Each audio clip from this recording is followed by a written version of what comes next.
Hi, I'm Andy from Texil. We've got a range of Eurobond products here that works really well in the marine industry. I'd like to demonstrate one that applies underwater. So this is our MS Polymer Solo.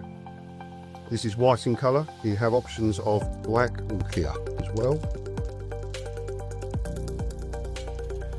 As you can see, this cup has got water in it. It's completely solid, and as it should be. We get the adhesive and we apply it underwater. We run it up the cup.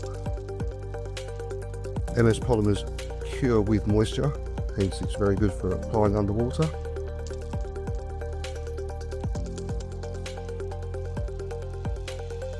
As you can see here, I've got a standing blade with the cup below and above the waterline.